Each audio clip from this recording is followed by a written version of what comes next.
क्या कभी किसी ने आपको बिना कुछ लिए मदद की है? क्या आपने सोचा है कि कोई मासूम सी बच्ची आपकी किस्मत बदल सकती है? आज की कहानी है एक साधारण गरीब लेकिन बेहद भक्तिभाव से भरी स्त्री की, जो रोज मां लक्ष्मी से कुछ नहीं, सिर्फ शांति मांगती थी। लेकिन उसे जो मिला वो कल्पना से परे था। राजपुर गांव में सविता अपने पति शंकर के साथ रहती थी। शंकर की मां रुक्मिणी बड़ी ही तेज तर्रार और संकुचित सोच वाली थी। उसे सविता कभी पसंद नहीं आई। एक दिन रुक्मिणी ने शंकर से कहा, बेटा, ये बहू दिन भर बस चूल्हा छौंका करती रहती है। इससे कह कुछ काम करे जिससे घर में पैसे आएं। तू अकेले कब तक खटता रहेगा? मां, इस गांव में काम ही कहां है, और फिर मैं इतना कमा ही लेता हूं कि तुम्हें और बहू को कोई दिक्कत ना हो। यह सुनकर रुक्मिणी का चेहरा क्रोध से लाल हो गया। रुक्मिणी की बातें सविता ने भी सुन ली। अगले दिन जब शंकर खेत चला गया तो सविता ने सास से बात की। मां जी, मैं भी कुछ काम करना चाहती हूं। आप मोहल्ले की औरतों से कहिए, मैं अच्छे से सिलाई कर लेती हूं। जिसे कपड़े सिलवाने हों वह मेरे पास आए। रुक्मिणी ने गांव भर में बात फैला दी। धीरे धीरे कपड़े आने लगे, मगर चालाक रुक्मिणी हर बार आधे से ज्यादा पैसे छुपा लेती और सविता को बस थोड़ा सा देती। मां जी, इतने कम पैसे में कुछ नहीं बचता।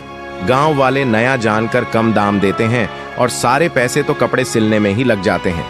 उसे नहीं पता था कि असली रकम तो उसकी सास रख रही थी। काम कर बहू, शुरू में थोड़ा घाटा होता है, बाद में सब ठीक हो जाएगा। सविता मां लक्ष्मी की भक्त थी। वह दिन में मेहनत करती और रात को मां लक्ष्मी की पूजा। एक रात ध्यान में बैठी बैठी उसकी आंखों से आंसू बहने लगे। मां, हम दोनों दिन रात मेहनत करते हैं, फिर भी घर में तंगी रहती है। क्या हमसे कोई भूल हो गई है? रोते रोते वह वहीं सो गई। सुबह जब वह सिलाई कर रही थी तभी एक नन्ही सी लड़की उसके पास आई। क्या आप मेरे कपड़े सिल देंगी? मेरे पास पैसे नहीं है। पहले पैसे ला बच्ची, फिर आना। कोई बात नहीं मां जी, मैं खाली समय में सिल दूंगी। कितनी प्यारी है ये बच्ची। बस ध्यान रखना घाटा ना हो। रात को जब पूजा करती है तब इसके कपड़े सिल देना। रात को सविता ने प्यार से कपड़े सिल दिए। अगली सुबह लड़की आई। आपने बहुत सुंदर कपड़े सिले हैं। मेरे पास देने को पैसे नहीं हैं, पर यह मिट्टी का घड़ा है, इसे रख लीजिए। इसमें जब भी पैसे रखें थोड़ा हिस्सा इसमें डाल दिया कीजिए। सविता ने वैसा ही किया। हर बार पैसे बचते तो वह थोड़ा उस घड़े में डाल देती। एक रात सविता चुनरी सिल रही थी। अब क्या कर रही है बहू? मां जी, मां लक्ष्मी के लिए चुनरी बना रही हूं, कल मंदिर में चढ़ाने जाऊंगी।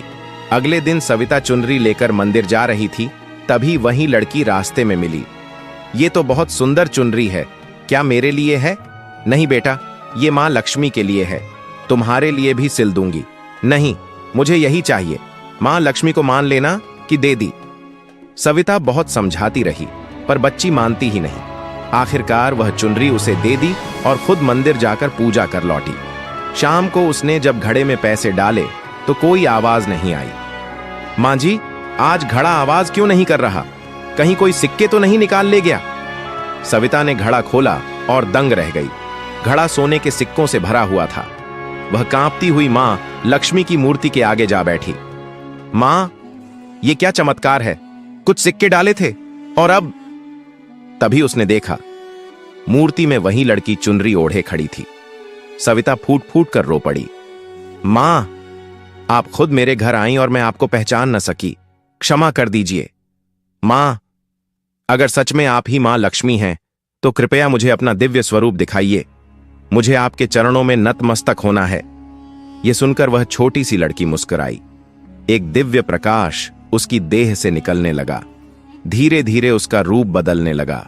फटी हुई फ्रॉक की जगह अब रेशमी लाल साड़ी दिखाई दी। उसके माथे पर चमकता तिलक, गले में सुनहरे आभूषण, हाथों में कमल और आशीर्वाद की मुद्रा, सिर के पीछे तेजोमय प्रभामंडल। सविता की आंखें विस्मय और भक्ति से भर गईं। वह तुरंत जमीन पर सिर झुकाकर दंडवत हो गई।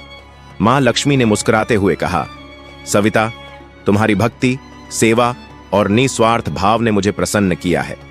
तुम धन समृद्धि की अधिकारी हो। उस दिन के बाद सविता, रुक्मिणी और शंकर तीनों मां लक्ष्मी की पूजा में लग गए। सविता का काम चल पड़ा। घर में सुख शांति आ गई और सविता को समझ आ गया कि सच्ची श्रद्धा और निस्वार्थ सेवा कभी व्यर्थ नहीं जाती। मां लक्ष्मी की कृपा पाने के लिए इस वीडियो को लाइक करें, शेयर करें और चैनल को सब्सक्राइब जरूर करें।